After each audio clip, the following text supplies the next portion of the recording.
Thinking about moving to China, whether to work or teach, one of the first questions you're going to ask yourself is, how much is this actually going to cost me? Today, I'm breaking down every single expense that I paid, no hidden fees, no guesswork. I'll explain why these numbers change based on where you live and where you are going to live in China. And I'll tell you how much you can get reimbursed and the mistakes you need to avoid. I spent a total of £2,540, but by the end of my contract, I only ended up paying £1,290. Stick around and I'll explain exactly how that works. First up, paperwork and legal stuff. This is where cost varies most from person to person. The criminal background check in the UK cost me £70, but here's the important thing, every country is different. In the US, it might be between $30 and $80. In Canada, Australia, and Europe, different agencies charge different amounts of money. Also, the processing times change a lot. It could be between 1 to 2 weeks, or it could be 6 to 8 weeks. Next one, TEFL certificate. This cost me £40. Prices range from £30 to £200 depending on the certificate. Mine was on sale, so mine was only £40. Important thing to remember is that it needs to be accredited so that it can be notarized and apostillized. That is the next expense, notarization and apostillization. This was one of the biggest costs for me. I paid £350 to get my documents notarized and apostillized, and then I paid £150 for an express courier service to get them delivered on time because I needed it done to get my visa in time. Now the next one, visa application fee. For me in the UK, this was £85, but it varies depending on nationality and the country you are in when you apply for your visa. Once all the paperwork is done, it's time to travel. You need a flight to China. My flight cost £625. Now I booked my flight about 2 months in advance to try and save some money. Depending on when you're going to go, the price is going to change. If you're coming in February around Chinese New Year, the price is going to be higher. And if you are coming from a country that needs to travel further, like South Africa, the price is going to increase again. Once you're in China, you need to stay in a hotel before you find an apartment. I stayed 5 nights in Shenzhen. This cost me £120. If you stay in a more expensive city like Beijing or Shanghai, it could be as much as £40 to £50 a night.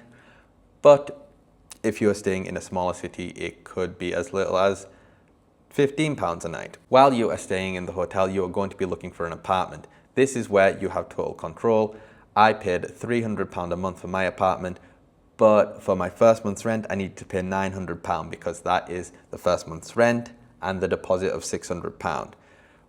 1 month's rent for the deposit and then 1 month's rent for the agent fee as part of the deposit. In smaller cities, you can pay as little as £200 a month rent, but in bigger cities like Shanghai, you may pay up to £600 a month for rent. And once you've got your apartment, the last cost you will incur is your daily living costs. I budgeted £200 for my first month, and that was enough. I ate a lot of local food, so it was a bit cheaper. And it's a great way to get settled in trying the local food.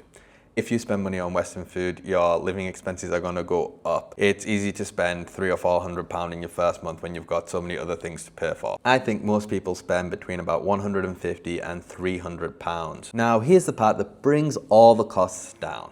After completing my contract, my employer paid me back £1,250. That covered my criminal background check, my international flight, my documents, notarization and apostillization fees, my hotel stay, and my visa application fee. My number one rule is keep a receipt for everything. That way there's no argument with your employer, because if you don't have a receipt, they're not going to pay you back. And make sure you check your contract to see what is reimbursed. Different contracts reimburse different things.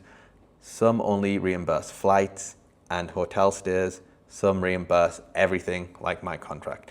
Now, here's some different expenses that you might have to pay that I didn't. You might have to pay for a SIM card. Mine was provided for me. You might have to pay for the subway or a taxi to work. My apartment was right next to my school, so I did not need to pay for any of them. I could just walk. To wrap this up, remember that costs can change based on your home country and what city you're going to be in China.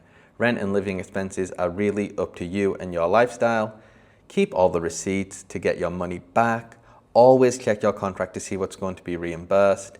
And remember that there's some costs that you might not have thought of. If you found this breakdown helpful, please hit a like and subscribe for more guides on moving to China and living in China. If you've got any questions, please drop a comment. I've lived in China for 5 years. I'll try my best to answer any questions and any worries that you might have. Bye bye, see you in the next one.